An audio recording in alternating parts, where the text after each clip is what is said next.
Good morning and welcome to day 2 of our Visitor Industry Summit. We are so glad that you're here. So today is all about the data. And first, we will welcome our friend Amir Elon from Longwoods International. He's the president and CEO. Longwoods International has been around for over 30 years and they specialize in research in our industry. Amir will talk about the upcoming trends for 2022 and really help us understand traveler sentiment. Following Amir will be our own Kate Eckstein from Visit Mesa, and she will be taking a deep dive into hyperlocal Mesa research. We hope between the two, Amir and Kate, that you'll be able to really use that information to make great decisions moving forward into next year. So with that said, welcome Amir. Well, hello, everyone. It is truly an honor and a pleasure to be here. As introduced, my name is Amir Elon with Longwoods International, and we're going to spend the next little bit of time together here with a presentation I like to call The Cloudy Forecast is Clearing. People always ask me when they run into me and say, Amir, what's the forecast? What's the outlook? And as you know, for about a year and a half, that was a pretty cloudy crystal ball. And now we do see that it's starting to clear. We're seeing some clear paths forward that are emerging. We're still in a time of flux and change. Let's not get too excited just yet. But I'm going to share with you some key insights here this morning, and then we're going to kind of talk about what that means for the future. So today's agenda is pretty simple. We're going to do highlights from our latest travel sentiment research from the most recent few waves of this study that we've been doing. I'll talk about that in a moment. Then I'm going to share those trends and expectations as we move ahead into 2022. I'm sure many of you are busy already planning for next year. And we'll have a little bit of live Q&A when all is said and done a little bit later. So let's jump right in, shall we?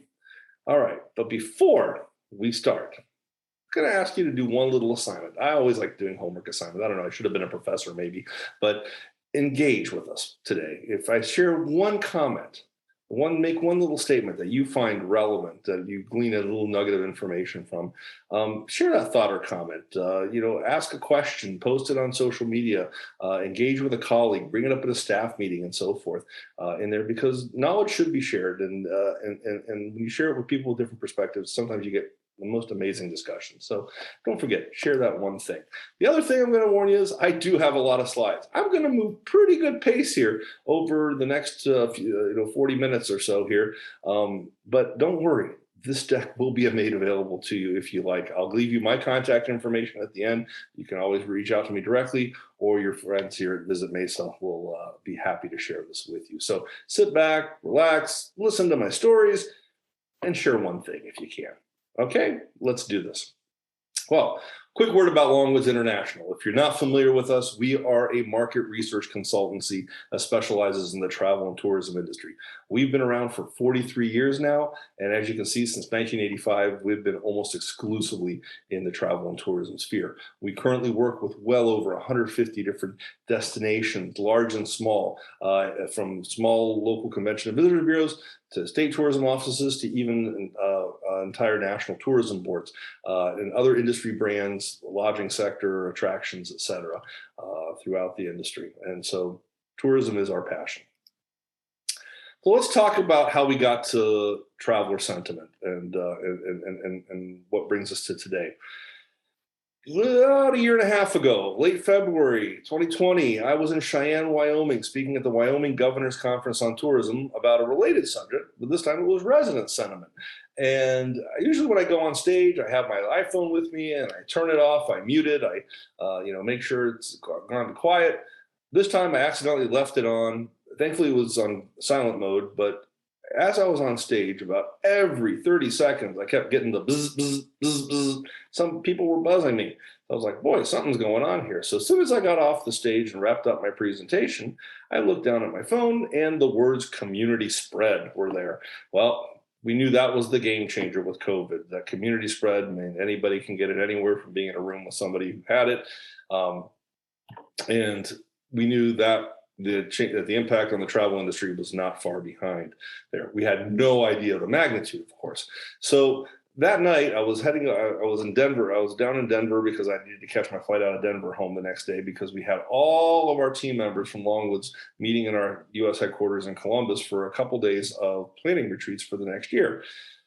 So I wrote a note to the team as before I boarded my plane, saying, "Guys, let's redo the agenda. The first part of the first day we're going to dedicate to discussing COVID and community spread and what that could mean for our industry. And let's talk about what tools the industry has and what tools they might need that they don't may not have right now to help them get through this pandemic, this crisis that again we had no idea how long it would be."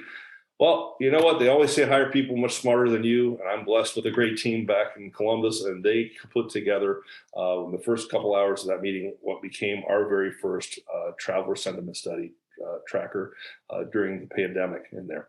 And we have been doing this now for 18 months. Almost 19 months now, actually, when I think about it. We started off doing it weekly for the first 3 or 4 months. And then once the data kind of stabilized, the pandemic impact on traveler psyche wasn't as volatile, we were able to move it to every 2 weeks. And so every other Tuesday, we release the latest wave of our survey. I'm here to tell you, the data I'm sharing with you comes from wave 48. And this was released on October 19th. Wave 49 coming out shortly. And I do want to take a quick moment to acknowledge our friends at Miles Partnership, because it does cost to field this research every couple of weeks. And our friends at Miles stepped in after the first few waves, and they saw what we were doing and said, how can we be helpful to you? And they have been absolutely wonderful with a nice sponsorship that helps us share the cost of fielding this every couple of weeks, because this is available entirely for free to the entire travel and tourism industry, and we're committed to doing that for the foreseeable future. At the end, I'll give you a link where you can sign up to receive this if you're not already getting it every couple of weeks. So, traveler sentiment, wave 48. Let's share the highlights of this most recent wave, as well as a few relevant prior waves of information. Every couple weeks, we go to our panel. We have the largest panel of traveling households in the US. It's called Travel USA. Travel USA is actually the longest going, largest study of traveling US households. Every year we document somewhere between 300 to 350,000 trips taken by Americans. Well, we go to that panel every couple weeks, and we get a random sample of 1,000 adults 18 years and older, a cross section of the US with by geographic census data, balanced and weighted. So we have a true representative sample of the US, and we ask them about a dozen questions about their sentiments towards travel. And let's show you some interesting results. So here we go with the part of the presentation I call charts and graphs. So travelers with plans in the next 6 months. That's the first question we always ask. Do you plan to go somewhere in the next 6 months? And if you look all the way to the very far left, the very first wave of research we did on March 11th of 2020, 87% of American travelers said, I'm planning to go somewhere in the next 6 months. And then you saw a big drop of about 15 points just 1 week later. Why? Because that's when the first lockdown started coming in mid-March in there. And you can see the low point of the pandemic was back in December of last year at 57%. And then we started, once the vaccines happened, it started coming out en masse for the general public in late January, early February, you saw it spike up to over 80% again. And we've been hovering right around 90%, the most recent wave at 86%. So basically almost 9 out of 10 American travelers tell us they have plans to go somewhere in the next 6 months. Now, at the trend, as you look at the roller coaster, you can see exactly certain milestones in the course of the pandemic. But what this tells us is that even at the lowest point of the pandemic, almost 2/3 of travelers were planning to go somewhere. The pent-up demand has been real. It never completely waned or dissipated there. And obviously, you can tell right now, still very, very high at some of its highest points since the pandemic. We ask folks every few weeks, when is your next trip in there? And as you can see, it's kind of split up. There's a lot of short travel. About half of the upcoming travel is going to happen within the next 30 to 60 days. But then so a lot of spontaneous travel, but then we're also seeing a lot of people planning further out. And we'll talk about that trend a little bit later. But early in the year, back in early January, we asked folks about what was the first trip they were planning to take in 2021. And I'm pulling this old data out because I want you to see something, because it's going to factor in several times during the rest of my conversation here with you today. Primarily, people were going to take road trips. You see, travel by car, whether it was less than 200 miles or greater than 200 miles. in there, travel by car. Road trips were going to dominate this year. Well, we kind of knew that based on what we saw last year. The road trips are going to be continuously important for the future, and we'll talk about that a little bit more later. But then, what type of travel? Primarily, people wanted to see friends and family first before they took the more traditional types of vacations and getaways. We have been disconnected for a long time from our friends, our loved ones, etc. We miss milestones, birthdays, holidays together, and we wanted to make up for lost time, which is why you saw that. Road travel to visit friends and relatives first and foremost. Now, we're coming up here. We're in the fall holiday travel season starting up. So we asked this question, just our very last wave, wave 47, compared to last year, what the following describes your plans for leisure and vacation travel this fall and holiday season. As you can see, about 41% said they're going to be taking the same number of trips. However, 1/3 are telling us they're going to be taking fewer trips than they did this time last year. Last year wasn't the greatest of years, right? So it's going to be kind of a mixed bag. But I think what happens with Delta variant, if we were to ask this question again today, I think we're going to see a little bit higher uptick in the positive side on there, because we do get those reports that have been much more frequent in the last few days about the decline of the Delta variant. So perhaps that will be make a big factor, but also the fact that the children's not majority of children not being vaccinated yet, especially those 12 and under, is going to also have an impact on that. We asked folks, we're getting right after Labor Day, so fall travel season, what activities are you planning to participate in during your fall travels? No surprise, as I showed you earlier, 63% said they're going to go visit friends and family, and just over half said they're going to take a road trip. Visiting friends and families, road trips. See that pattern? You're gonna learn to enjoy that pattern. But then look at all this great outdoor experiences that we're talking about: visiting national parks, state parks, and monuments, going on bike rides, farmers markets, viewing foliage, all these types of things. Really, a lot of outdoor focus, still really, really important trend here. We do see a good indoor focus too, things like visiting museums, art galleries, cultural institutions there. We also see a lot of popularity, wineries, breweries, distilleries. The alcohol trade did very, very well, done very, very well during this pandemic and so forth. And we compare this when we asked the same question at the same time last year. As you can see, lines up pretty closely within a couple of percentage points in most things. The one thing we did see good growth in, obviously, interest in attending festivals and events and sporting events, things like that were very limited and almost non-existent last year. So now they're available, more people want to go do them. And of course, they've been vaccinated. That's the main difference from this time last year for a lot of Americans. There are 3 factors that we take a look at every wave of this study. Some questions we mix up every now and then, and we ask only periodically, but 3 questions we've asked throughout the whole study is about these 3 factors that would greatly impact decisions to travel in the next 6 months. Let's break them down individually. So fear of coronavirus, the obvious one in there. And right now you can see as of mid-October, only 27%, only just over 1 in 4 American travelers said that that COVID will greatly impact their decision as to whether or not to travel in the next 6 months. And you can see we're on a nice downswing. As you can see, the Delta variant's decline. That's where it is. We hit a pandemic low of 20% back in early June, but then Delta variant started hitting, and we saw the roller coaster go back up, and now it's coming back down. Hopefully, it stays that way. Concerns about personal financial situation. It's 26%, as you can see here, all the way on the right. It's upticked just a little bit in the last couple months from where it was right around the 20 to 22% range for a while there, but still right around 1 in 4 American travelers telling us that their financial situation would have an impact, which is a reminder of one thing, and we'll talk about this again later as well, that this is a health crisis first and foremost, not a financial crisis. Now, we've seen a slight uptick in that financial concern, and we think that's going to continue slowly ticking up because we've seen a couple things happen, right? You've heard the inflation numbers go up significantly the last few months. We've also seen the fact that a lot of American travelers, they had a lot of vacation money saved up this year from last year too. So price wasn't really much of an issue for them once they decided to go.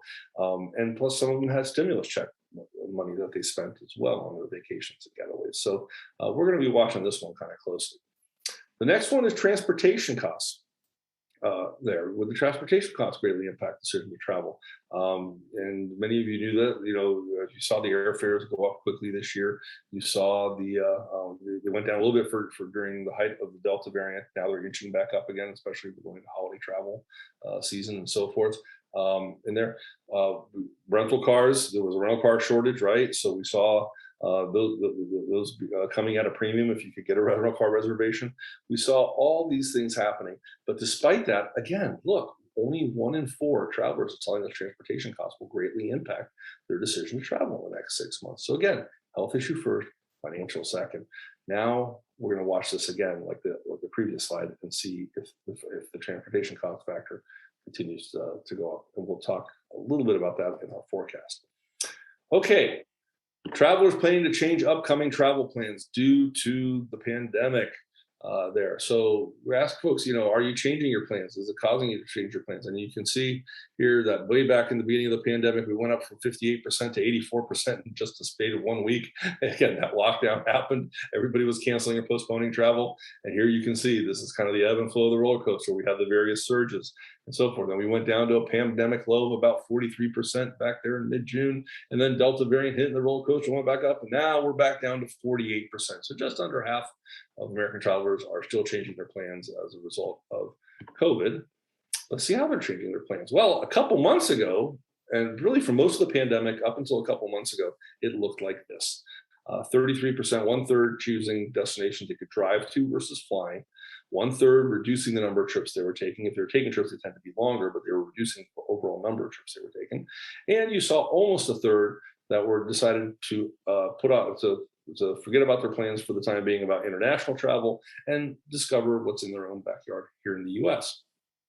You also saw a good uptick in those choosing rural destinations over city destinations, of course. People sought the great outdoors. The encouraging thing was only about 11% said they're choosing not to travel at all. And the best part a couple months ago we saw was 23% said that basically 1 in 4 that COVID is no longer really influencing their travel plans at this point. Let's fast forward and see what a difference just a couple months makes. Well, that 23% went up to 30%. That's great news. And as you can see, how are people changing their plans? Again, now it's under 1/3 are choosing to drive instead of fly. So more people are getting more confident with flying again. And of course, the airline booking numbers show that. Again, people still, now it's only 1/4 that are reducing the number of trips they're taking, and still seeing people putting off international travel. But we expect this number to go up now that the borders in here in November have been reopened to a lot of non-essential travel from a lot of countries in the world. And then we're looking at, again, still popular, not as many, but still 14% definitely choosing to rural over city destinations. But the best part of it all is that under less than 10%, only 9% of travelers are choosing not to travel at all at this point. We also talk to folks as residents in their community. Resident sentiment is so important, especially when it comes to recovery. When we look at these 3 factors, support for welcoming visitors back into your community. Only 58%, just over 1/2 of your residents. Now, again, this is national data, not local, but just over 1/2 of Americans really feel good about welcoming visitors back into their community. Still to that fear of the pandemic that there might be contributing to pandemic spread and so forth, or going back to some of those over tourism issues that may have existed in certain parts of the country there. So it's kind of a combination of factors. And again, it's back on the upswing. We saw some very significant jumps here in the last couple of weeks, as you can see, as we've gone from the decline of the Delta variant, rise happening there after a sudden rise in it, caused it to bottom out just a little bit in there. But that means that we have to be mindful and engage with our local residents. And whether you are the destination marketing organization or whether you're the hotelier or a restaurant or a business, you have to make sure that you're engaging with locals. Let them know that you're asking our visitors to be as responsible as you'd ask your own family, friends and family to be in your community. Feeling safe traveling outside of your community. Well, 2/3 of American travelers, we're on the upswing again here, 2/3 of American travelers are telling us that they now feel safe traveling outside of their community. That's good. But remember that very first slide I showed you is that almost 9 out of 10 told us they have plans to travel. So there's always been a significant gap between those who said they have plans to travel and those who said they feel safe traveling, which tells us that travelers are willing to take a certain amount of risk, acceptable amount of risk. And that level of risk they're willing to take has grown up and up exponentially as vaccines have come out and as surges decline. So that's a good indicator as well. And then, of course, we know the first baby step of getting people out and about and moving is dining and shopping locally in their own communities. And again, we saw a kind of a peak midsummer, almost 3/4 saying that they feel safe dining and shopping locally. And then Delta variant hit, and we saw it go all the way down to about 58% here recently, and then it just took off again to 70%. We hope that this can sustain moving forward in there, as again the news cycles have talked about the decline of the Delta variant and growth in vaccinations and imminent vaccinations available for younger children and booster shots and so on and so forth. It builds that traveler sentiment, that traveler confidence, right? So let's talk about some other questions that we ask from time to time, or occasionally, or in timely manners based on what's happening out there with the pandemic. So we asked this question in our most recent wave, saying, okay, for those of you who are hesitating to travel, what's causing you to have? What's the main thing that's causing you to hesitate? And as you can see, about 1/3 said they're, just frankly, I'm concerned about spreading or contracting COVID. Okay, fair enough. About 1/4, 27% to be exact, said they're just uncertain about their financial situation, which lines up with the data we showed about 1/4, having financial concerns. But here's an interesting one. The third on the list, 16%, health and safety protocols are unclear in the destination I'm interested in visiting. It's not about whether they have a protocol in place or not. What's the clarity around those protocols? What I have to do? Do I have to wear a mask? Don't I?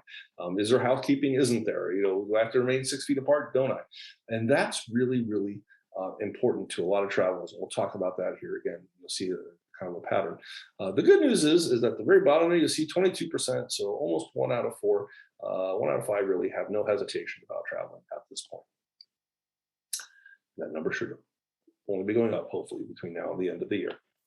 We've also asked about the Delta variant spread before it was kind of declared past peak. How has it impacted travel intentions for the rest of the year? And as you see at the time, we asked this just about a month or so ago. You saw that about 36% of American travelers have postponed their travel to later this year or into early 22 as a result of the Delta variant. Again, now that Delta's past peak, hopefully that's all declining. Information and cues. We ask these travelers, what really the information cues that tell you that it's safe to plan your next domestic trip here in the US. And you can see, obviously, number 1 on the list, no surprise, official advice from CDC or other high-ranking federal government health experts, then other federal sources, and then come the state sources in there. Now, we asked this question last year, we asked it this summer, and we asked it last summer. And while the rank order stayed about the same, you can see a couple things. That overall official advice from federal sources, the numbers went down a little bit, and especially in the middle, look at official state sources of information. Our trust and in the state authorities went down significantly. Primarily because when you think back to the past year, you think back to in some parts of the country now, the protocols are different, the requirements are different, the messages are different from state to state, some places city to city. So at the height of the pandemic, even county to county at the time.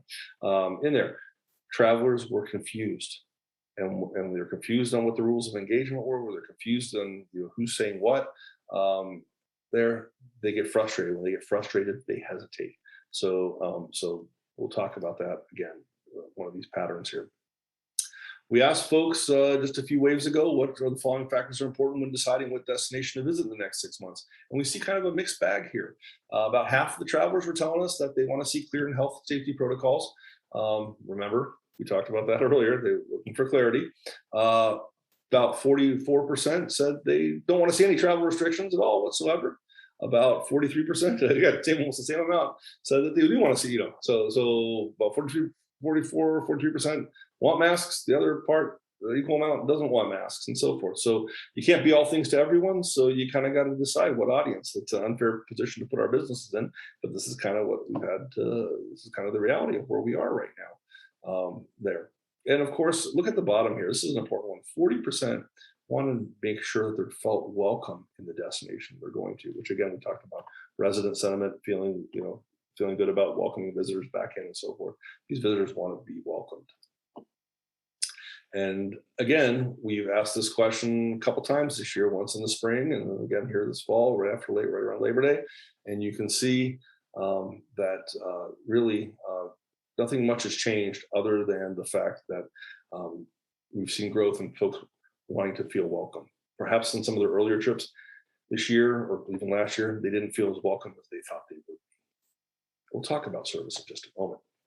So we also asked folks earlier this year, how likely are you to visit an individual tourism attraction or business that does not have clear protocols or mask or distancing requirements in place? And you can see here, 57% of American travelers said unlikely to. But then again, on the flip side, there were a bunch that said, they're very likely to visit and they're somewhat likely to visit. So you got to, again, unfair position to put businesses in, but each business kind of had to decide for themselves who their audience was going to be in this case. Vaccination question. We really don't ask this regularly anymore. We ask some other things about vaccines I'll show you in a second, but we started asking it as the vaccine rollouts began in early March. 24% of American travelers were vaccinated, 42% in April, just 1 month, almost doubled there. And then by the time we asked this later in early summer and early June, we're up to 57%. That was great. But you saw about 20% told us they didn't intend to get vaccinated at all whatsoever. I will tell you, throughout the pandemic vaccination cycles, travelers have tended to outpace the national level of vaccination in there, especially initially. But then we asked folks a few other questions about vaccines throughout this survey.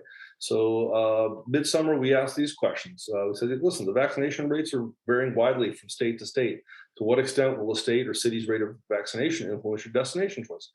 Mixed bag here, really mixed bag. 1/3 told us that the rate of vaccination in a destination will have no influence whatsoever with the destination they choose.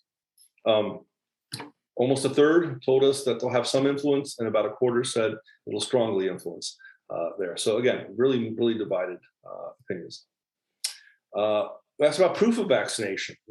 How do travelers feel? They feel that they should, about being asked to, because you know, depending on what destination, what type of business you go to, you might be asked to show proof of vaccination to get in.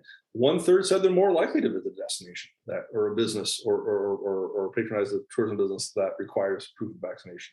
But at the same time, 1/3 said it will have no influence on it. And again, a division on those who would only visit those kind of places or those who would absolutely avoid those kind of places. So again, we have to decide which audience is right for us. Let's go to the next slide here. So international, we saw the borders being reopened here, but before those announcements, late in the summer, midsummer, we asked the question: before we consider opening international borders, do we feel that we need to show these visitors? We should make the visitor show proof of vaccination or negative testing and so forth. And you see a strong majority, 54% of American travelers felt that our international visitors should be forced to show proof of vaccines and immunity there. And guess what? That's the policy that ended up happening. And this is one we just asked about upcoming holiday season, about vaccination status and hesitations. Because remember, we still have a lot of children that aren't vaccinated and about 1/3 of our population that hasn't been vaccinated. So when we look at travelers, 2/3 of travelers are basically vaccinated right now. What they're reporting to us, fully partially vaccinated. Of those, half say they still have hesitations about traveling this holiday season, and half say they don't have hesitations. Then flip that around to the 1/3 of American travelers that have not been vaccinated yet, and here you see that 2/3 of them of that group have no hesitation about traveling, and 1/3 do have some hesitations about traveling. So again, that mixed bag. Let's talk about customer service for a minute and what that means. So when traveling this fall, we asked this question: what level of service do you expect to receive from your tourism and hospitality businesses that you encounter? And interestingly enough, about half said they expect to see the same level of service pre-pandemic. About 1/3 said a higher level of service, and about 18% lower. We were initially surprised, and we asked this question earlier in the summer. I'll show you that result here in a minute. We were surprised that consistently there's a significant amount of people that expect a higher level of service because what have we heard in the media since the beginning of the year? The shortage of workforce, right? Many of you are dealing with that each and every day. Shortage of workforce, meaning we may not be able to offer the same level of service as we were pre-pandemic.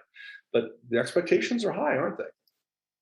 So again, we asked that in the right as the summer season started, summer travel season started, and you can see more people still between summer and fall rather than less. More people still expect the same level of service pre-pandemic. Now, less people, about 6% after the initial trips, now have adjusted their expectations that they expect a higher level of service, but those expecting lower is still just about the same. So it's really interesting to watch this priority here.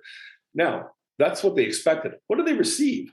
So we asked these folks here on your most recent trip this summer, what level of service did you receive from the tourism and hospitality business that you encountered?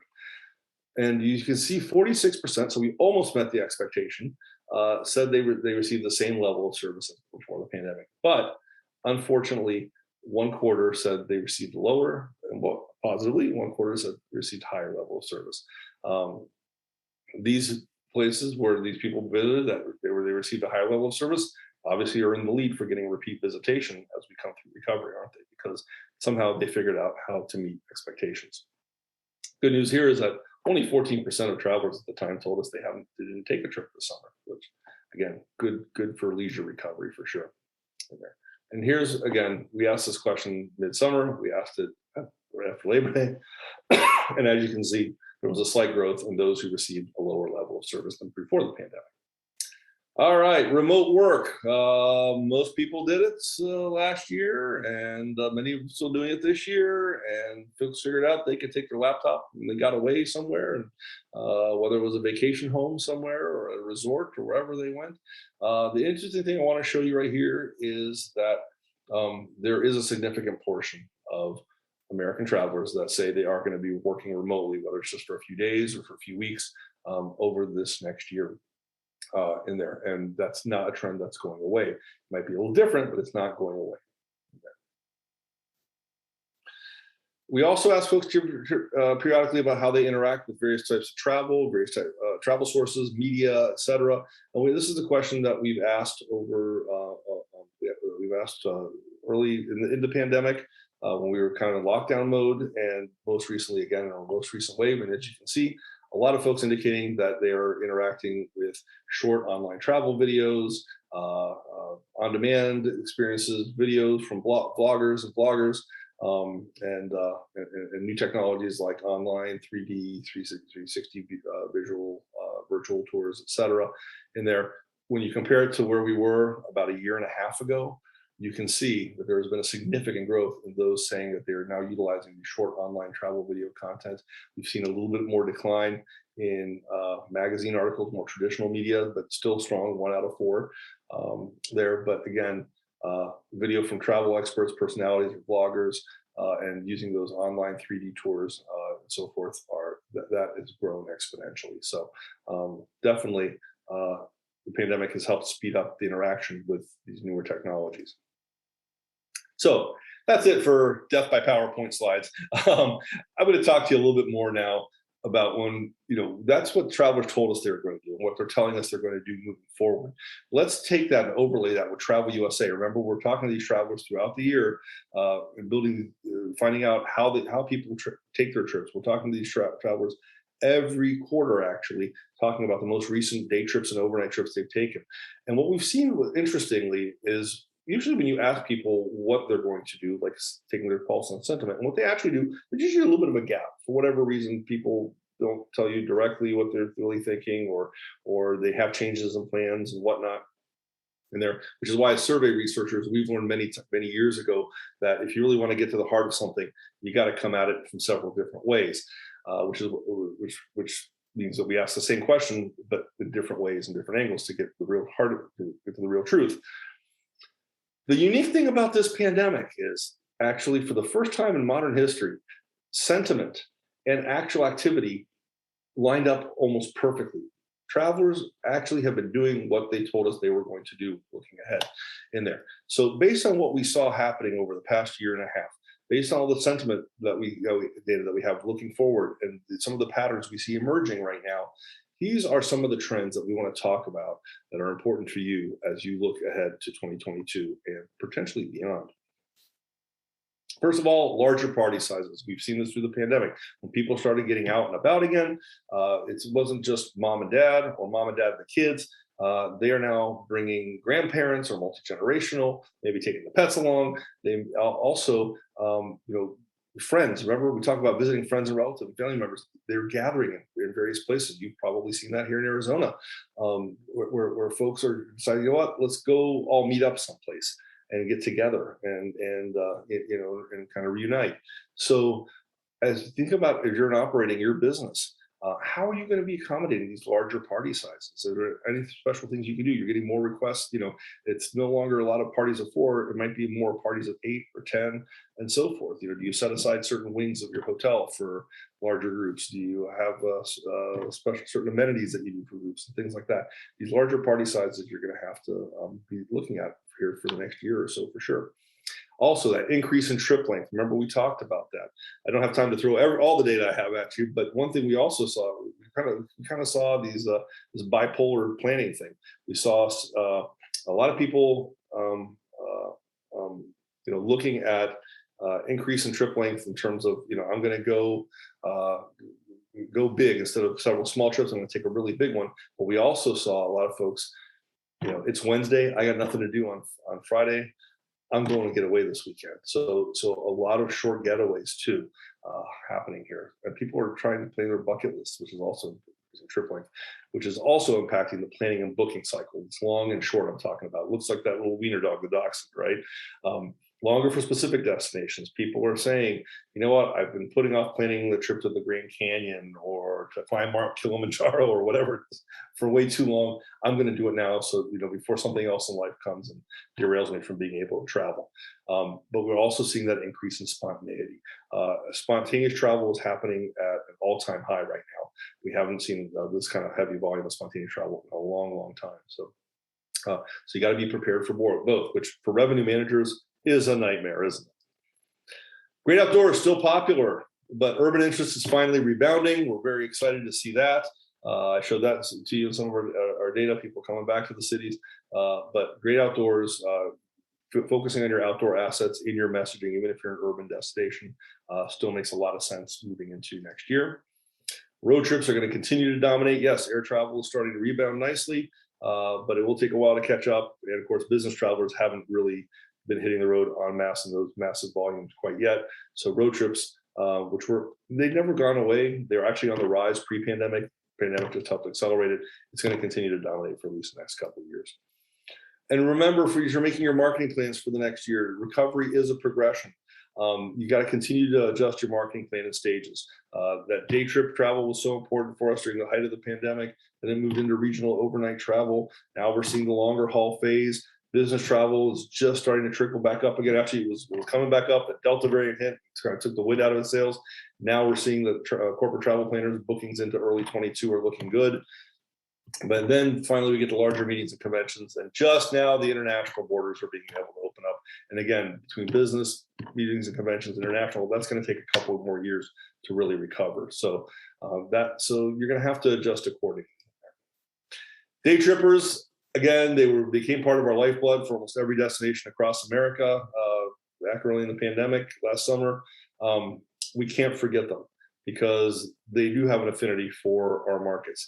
They do have a certain loyalty, and they tend to come back more than once during a specific season or a year. And quite frankly, if you can market to them to give them a few more options to do while they're in town, they just might spend the night. So easier to convert a day tripper to an overnighter than create a fresh new overnighter. All right, folks, here we go. Safety and cleanliness. Well, every year we do a lot of image analysis for multiple destinations. And when destinations hire us to look at things and why people are choosing that destination over other destinations, one of the hot buttons we always see is safety. But if you look at the top 10 hot buttons as to why people pick a destination, pre-pandemic, safety was always number 9 or 10 on that list, the top 10 list. Now, when we look at things, safety is in the top 2 or 3 of almost every destination. And for the first time, effectively, cleanliness is equated to safety, state of cleanliness. So a lot of our great brands, like there's one example by Hilton, a lot of the major hotel chains have great affinity programs and partnerships with brands like Lysol or the Mayo Clinic or other organizations to demonstrate that they were working with experts on providing a safe and clean environment to you, build that trust with the traveler. But I've been doing a lot of traveling lately, and also talking to a lot of colleagues around the country, and we're seeing some of these messages now starting to wane. Don't rush too quickly to remove these messages, because cleanliness and safety is still, even though you're seeing a lot less hesitancy among travelers, even though a lot more travelers are telling us that COVID isn't impacting their travel, they are still a little bit nervous, and they want to see that signs of cleanliness. So don't lose those signs too fast yet. Same thing, new protocols, new safety protocols that we all implemented, health and safety protocols. They created new expectations among the travelers in there. And we're like that sticker again. I'm not picking on Hilton today, but they did, they were really great. They put up that little door stickers that said, nobody's entered your room since this room was clean according to our new standards. And that's wonderful, but don't lose those stickers or wrapping the remote control and shrink wrap or whatever other protocols you're doing. Don't hide the hand sanitizer stations in the lobbies. They were prolific everywhere during the height of the pandemic. Now you see less and less of them. Let's not hide those too quickly. Let's not get rid of them too quickly, because travelers are starting to expect those things when they're choosing places. And if destination or hotel A has the extra sanitizers, hotel B doesn't, they might choose hotel A. It's that simple. We talked about this. This is a health issue first. We talked about the financial thing. You can't discount your way into recovery. Thankfully for your region, for those who were primarily leisure, the resorts doing really, really well, getting good rate and so forth. But other parts of the country didn't fare as well. They're looking, they're looking to incentivize people to come. Deep discounting isn't the incentive folks are looking for. Remember, it wasn't a financial issue, not yet anyway. But focus on promotions, bringing added value, some creative types of added value that you can bring versus deep discounting. Yes, every traveler is looking for a deal right now because they know they can get one, and so make sure it's more of a promotion than a discount focus. On the other hand, watch for rate backlash. Some of you saw tremendous rate growth this past season that you haven't seen in years. I've seen certain parts of the country, especially the Southeast U.S. We saw amazing ADR and RevPARs happening. Certain parts for people paying $500+ a night for 2-star properties that weren't even on the beach in Southeast coastal destinations, things like that. That's not sustainable, obviously, and so those expectations have to be tempered. And again, financial outlooks and situations are changed a lot from the peak of summer travel. People have spent that initial wad of cash that they had on their vacation. Now that the stimulus checks are expended, now that inflation's rising, people are going to be looking a little bit more, rate conscious. Which leads me to the next point. We're looking ahead to 22. Price and service are going to be 2 major concerns among travelers in there. We talked about service already. I just talked about price. Let's make sure, we got a lot of passes on service this past summer because people were just eager and excited to be there. So they overlooked some of the service issues. But they're expecting us to fix it. Even though the news reports haven't changed, there's a shortage of workforce. Yes, some people's levels of expectations of service may adjust, but they're expecting us to figure it out and have it figured out by next year. Expectation of flexibility. We created an expectation of flexibility among travelers too, because what did we do when at the height of the pandemic? We showed them that you don't need to pay change fees if you're rebooking your airline tickets. You don't need to pay cancellation fees. You don't need to have a 72-hour advance notice for canceling your hotel reservations or expecting ticket refunds for a ticketed event or attraction and so forth. We gave ultimate flexibility. Well, at a certain point, you have to roll back a little bit of the flexibility because you have to be able to manage your revenue a little better. But watch the consumer. They're going to gravitate to those brands that offer more flexibility than their competitors because they have this expectation now that people can be more flexible with them. Travel can be a little more flexible than perhaps it was before. Expectation of clarity. Travelers are confused. Remember, I showed you that data. They've lost some trust in a lot of authorities. So they're confused. And when they confuse, they get frustrated. They hesitate. They don't book. or if it's down to between your destination and your competitor, your attraction, your competitor, your hotel, your competitor, and they're the one that's got clear instructions on their website, what the rules of engagement are, what to expect, what about the experience, what do you offer, what don't you offer right now, and your staff, your frontline staff is also trained properly to answer those questions. If you're doing a good job of that, you've got a better chance of converting them. And last but not least, let's not overlook the expectation of locals. The locals, again, I told you, it's just over half of them are ready to welcome visitors. There's still almost half that aren't. Engage with them. Make sure they understand how we're expecting our visitors to visit and behave in our communities. All right, a couple more thoughts as I wrap this up. Watch the data. Don't just look at our data. We have some good stuff for you, but look at all the other data that's out there. Visit Mesa has their hands on a lot of data. Triangulate. What I mean is overlay. Look at what sentiment data is looking versus actual visitation data versus lodging data versus whatever other type of data your hands on, and triangulate, because when you put those pieces together, the whole story is really told. And the easiest way to triangulate is just talking to your partners and stakeholders, talk to your neighbors. There's been a lot of great sharing among competitors over this pandemic. Keep that dialogue up, because that's when you get able to really get your hands around things in there. And then double down on the advocacy. Don't ignore 22 data. Yes, we know 2020 data was, we know what bottom is now. We know it's not the best year, but you use this data to turn the crisis into an opportunity there, because nobody wants to see the industry take the hit that it took overall in 2020 ever again. All right, folks, that's my story. I'm sticking to it. The light at the end of this very long tunnel is here, and some of you are already coming through it. We are going to be back stronger than ever. We need the business travel to keep get back on track. We need the international to fully flow back in, and then we can talk about the new good days ahead. If you want more information, you can go and sign up for our releases on longwoodsinternational.com/COVID-19. Our partners at Miles have a great resource site as well. Here, I promise, if you need to get in touch with me, have questions, there's a great place to reach. So thank you all very, very much. It has been an absolute pleasure, and I look forward to hopefully seeing you in person soon. Take care.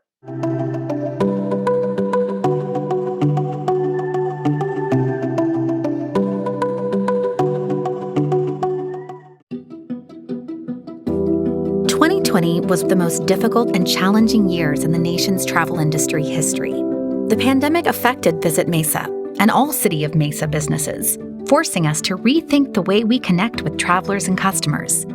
If 2020 proved anything, it's that the correlation between visitations and the economy is unmistakable. During the pandemic, Visit Mesa shifted its international marketing strategy to focus on drive markets and the healthy appeal of the great outdoors. Mesa was able to attract 3.3 million visitors in 2020 from Arizona, California, Nevada, Texas, and the Midwest. 27% of these visitors stayed overnight in Mesa. In 2020, Mesa's overnight visitors spent an average of 4.8 nights in market. 53% engaged in outdoor activities, and 63% enjoyed entertainment during their trip. Cultural and sporting activities are important to visitors' overall Mesa experience. Although traditional lodging overall was down, the addition of short-term rental stays lessened the decline, resulting in only a 15% reduction year over year. Through Visit Mesa's Visitors Mean Business platform, we are educating residents about the power of travel and using data to show how visitors are vital to Mesa's economy and enhance the quality of life for the city's 500,000 residents. According to Tourism Economics, Mesa visitors spent $470.6 million in travel-related purchases, an estimated 23% reduction from the year prior. Visitors spent $152 million on lodging, $129 million on food and beverage, $86 million on retail purchases, $67 million on transportation, and $37 million on recreation. Visitor spending in Mesa generated $114 million in federal, local, and state tax revenue. The $58 million in local and state tax revenues generate a tax saving of $321 for every Mesa household annually. In 2020, visitor spending supported 6,480 direct, indirect, and induced jobs in Mesa.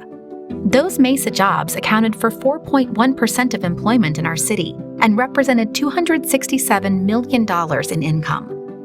And according to Tourism Economics, tourism-supported tax revenues funded the equivalent of the entire Mesa Parks and Recreation expenditure budget and half of the City of Mesa's library services budget.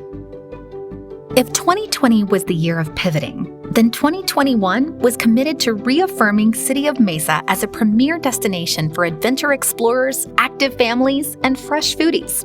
In fiscal year 2021, the City of Mesa used bed tax dollars to invest $2.2 million for Visit Mesa to promote our city. And for every dollar, Visit Mesa returned $18.29 in estimated future direct visitor expenditures. Visit Mesa also booked 87,852 room nights, resulting in $40 million in direct visitor spend. While Mesa's hotel industry faced overall declines in 2020, Visit Mesa tracked a 37% rise in online visitations. Travel planning is active, and Mesa is a destination people are considering visiting in the future. We are optimistic about the future. All indications point to an upward trend in travel. According to destination analysts, the U.S. travel industry has seen dramatic improvement in American travelers' confidence and readiness to travel. While the Conference Board reported that 42% of Americans have a trip on the books. Domestic leisure travel spending is expected to fully rebound in 2022. Destination analysts report that visitors will focus more on destinations with outdoor experiences and travel sustainability. While domestic group and business travel will have a longer road to recovery, Tourism Economics anticipates business travel spending will surpass 2019 levels as soon as 2024. According to the Community Perspective Study, which surveyed Mesa residents in 2020 and 2021, half of Mesa residents believe tourism is extremely important to our city, and 6 in 10 residents say tourism impacts their lives positively. Our in-state, national, and international visitors keep Mesa's economy strong. 8 in 10 residents support investments by Visit Mesa to brand and market our destination, and to fund incentives that create attractions, festivals, and exhibits. An investment in Visit Mesa is an investment in our city, its businesses, its infrastructure, its events, and quality of life. Learn how visitors are vital to the local economy and enhance Mesa's quality of life. Be sure to download a copy of our residential survey and the 2020 Mesa Visitor Profile at visitorsmeanbusiness.com.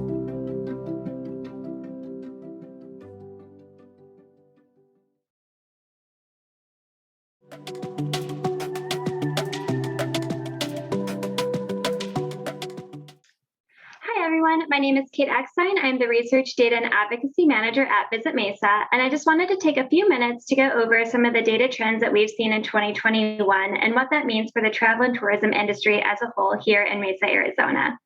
I will be available for a Q&A at the end, so just use the chat feature at the bottom of your screen to ask any questions you may have.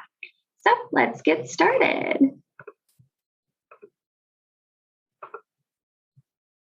So right now we're looking at lodging for 2021, January through September. So we're sitting at about 64% occupancy, $101 for average daily rates, almost $65 for revenue per available room, and $104 million for total revenue. When we compare that to 2020, we are up across the board, but no surprise there. 2020 was a pretty rough year, so we were anticipating see some growth across that comparison. But then when we look at compared to 2019, we are down about 5.6% occupancy and down about 2.2% in revenue. So even though we are down, we have seen some tremendous improvement from where we were back in 2020. April of 2020, we were down about 60% occupancy compared to the previous year. So we are really closing in on that gap, and we even anticipate seeing some growth over 2019 by the end of this year. And then below that, we have a breakout for hotel and short-term rental. For hotel, I know versus 2020, same thing, definitely seeing a lot of growth. And then versus 2019, we are still down, but like I said, that gap has been closing each month that goes by in 2021. Short-term rental, this was actually a really interesting market to keep our eye on during the pandemic. where we actually saw growth in 2020 compared to 19. If you look at the chart next to it, before the pandemic, you're seeing a total revenue contribution from the short-term rental market around like 14 up to 18%. But then once the pandemic hit, we were at about 31% of total revenue contribution. So after that, it sort of leveled off, but we never saw it go down to where it was pre-pandemic. So this just tells us that the pandemic really kickstarted the short-term rental market as a lodging alternative for visitors here in Mesa. And then above that, we see Occupancy Index to 2019.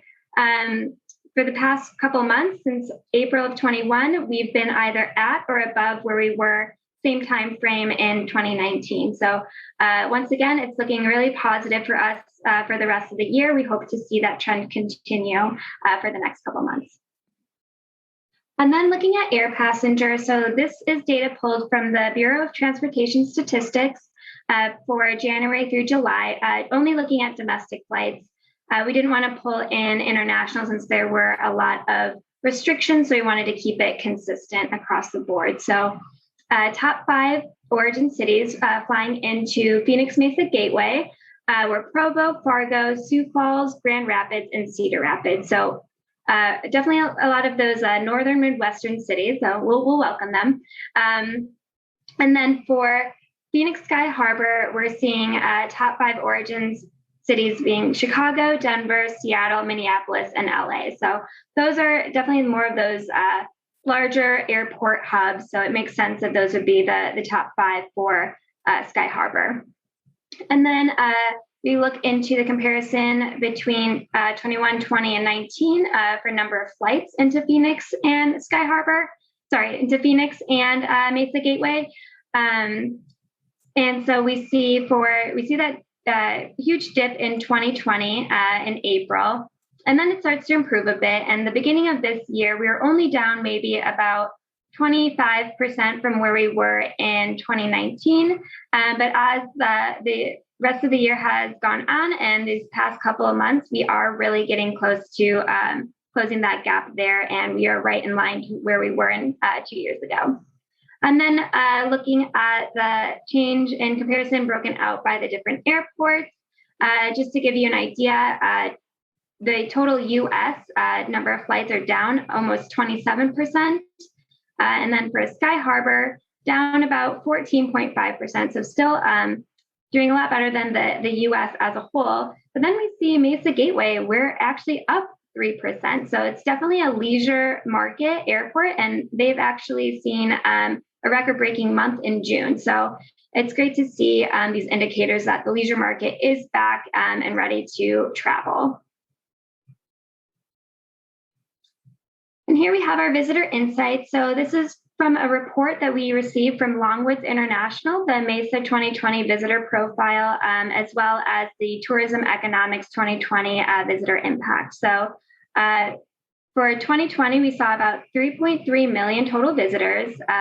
About 72.7% were day visitors and 27.3% were overnight visitors. Of those overnight visitors, about 80% were repeat visitors. And of that 80%, about 60% had been in the past 12 months. So repeat visitation has always been a very stronghold here in Mesa. We see a lot of that for spring training, for winter visitors who are here for either a week, a month, escaping the cold up north. So repeat visitation has always been pretty standard for our visitor profile. And then looking at top origin states, so 2020 was the year of the road trip. So about 30% of our visitors were from within the state of Arizona, followed by California, Illinois, Texas, and Nevada. And top trip purposes that visitors said that they were visiting for, so visiting friends and relatives, touring, outdoor activities, special events, and business/leisure. So we were surprised to see business and leisure on top trip purposes, but what it does include are those visitors who have maybe have new remote capabilities, work from home capabilities that have decided to take advantage of that and travel working online for a couple of hours and then exploring the destination outside of that. So that is a new traveler persona that we are interested in seeing if that continues in the next couple of years. But a lot of visitors are doing that. And then we have our visitor spend breakout. So in 2020, visitors spent about $470.6 million in market. About 32% of that was lodging, 27% was food and bev, followed by retail, transportation, and recreation. And top activities that visitors did while they were here were shopping, sightseeing, visiting landmark and historic sites, hiking, backpacking, and swimming. And then this is a new data source that we are looking at. It comes to us from Near. They're actually able to track visitor behavior when they are in market, as opposed to, prior to coming trip planning. We're actually able to see what they do, where they're going, and where else they're going to once they go to a certain point of interest. So I just have a quick overview of our 2021 in-state visitors versus out-of-state visitors. The in-state visitors include anyone who lives in Arizona, but over 50 miles away. So, won't include someone who maybe lives on the border and, works in Mesa and goes back home. So strictly keeping that to visitors outside of that 50-mile radius. So very similar, and I will say that these are points that we are tracking. So that's why you're seeing that correlation between the two. But one thing I did want to note is that our out-of-state visitors are definitely more interested in seeing more of our landscapes, our outdoor activities. They're just, as a whole, generally more attracted to those type of activities than I would say our in-state visitors. However, we are seeing movement across Mesa for both. So, but just something to keep in mind if, planning a itinerary for your friends in town or planning some new marketing techniques. They are definitely excited to see all the beautiful mountains, rivers, desert that we have to the east. And then we have Visit Mesa's social and web performance. So the graph at the top just shows a little breakout between our audience on two platforms, Facebook and Instagram. So for Facebook, we have about 26,000 followers. On Instagram, we have almost 12,000. We really have been trying to grow our Instagram audience in the past few years, 24% growth since 2020, and we saw about 54% growth since 2019.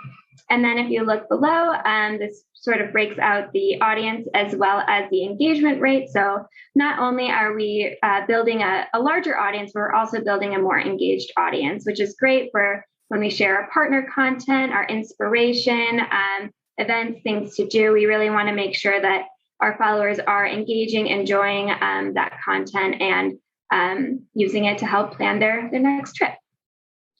And then if we go back to the top, we see the total sessions to visitmesa.com. So this is all traffic driven to our website through various channels. This might be our digital ads, this could be our organic search, social, referral, any type of acquisition of traffic to our site. It will be included in this chart. So we definitely have a seasonality trend, pretty high in the first couple months during spring, goes down in the summer, and then ramps back up towards the end of the year.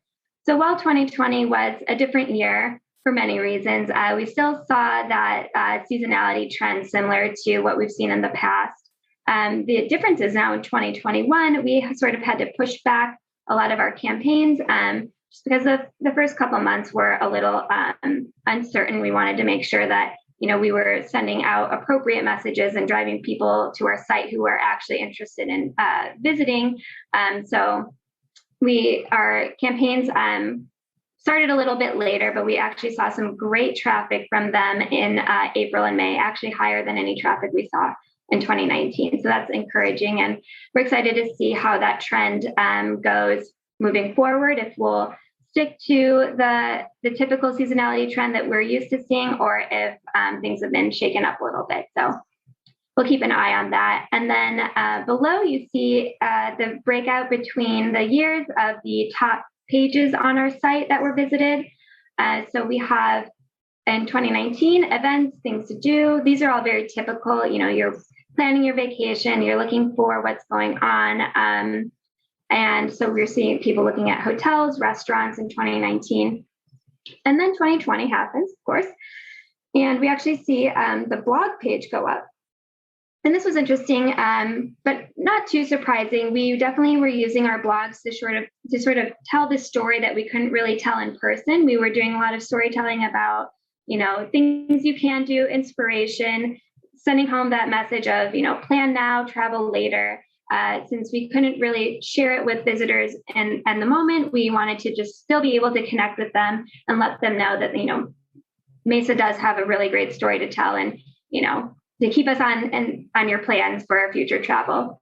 And then you also see some of those pages pop up that we use to help some of the local businesses spread the word about, if they were doing takeout, what hour, if they had any special hours going on, if they had, outdoor dining.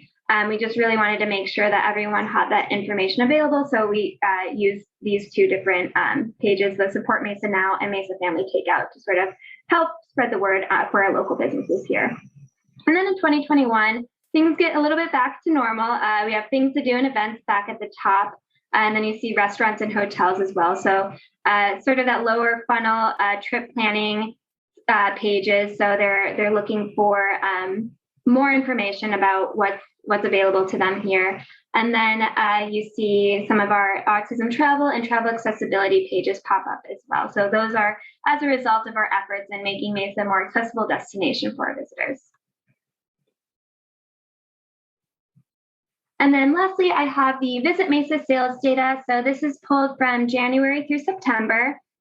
We have the booked nights. So these are nights that have been booked between January and September, but not necessarily are happening between January and September. So we have booked about 61,000 room nights year to date, 74,000 visitors with an estimated spend of about $37.6 million.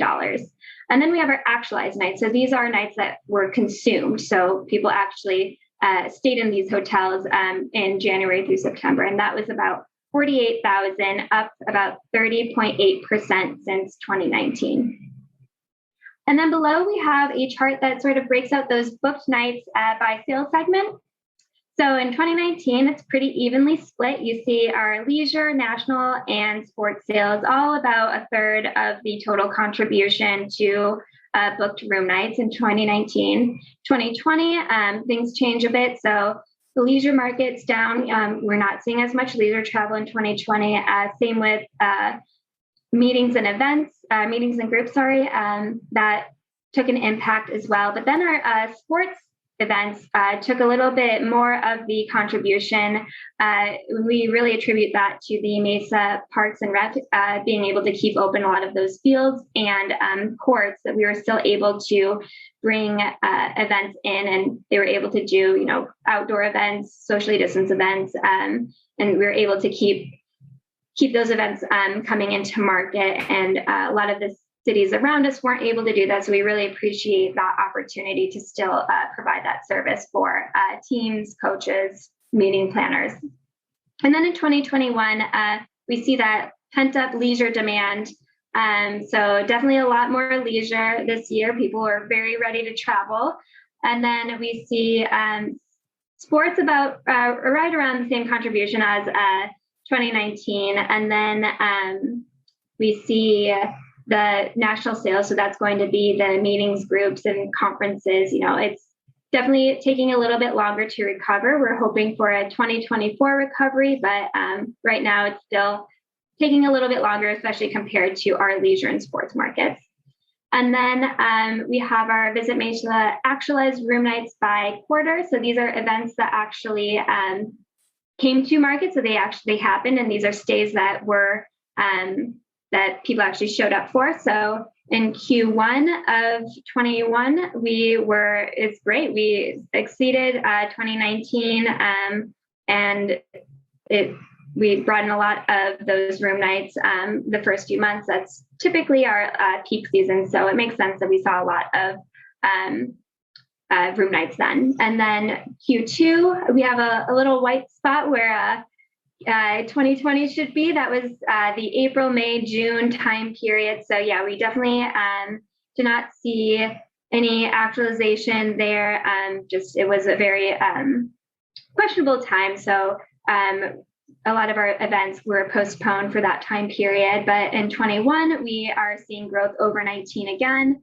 And then Q3, 21 and 19 are about even and we were able to actually bring in some events that happened in Q3 for 2020. So, and that is it. Let me know if you have any questions. I know I went over this like fairly quickly, but if you have any questions, if you want to learn more about some of the sources that we're using, if you have you want to get a little bit more granular with some questions, I'm definitely here. And you can always send me an email at kate@visitmesa.com, and I'd be happy to talk you through anything. All right. Thank you so much.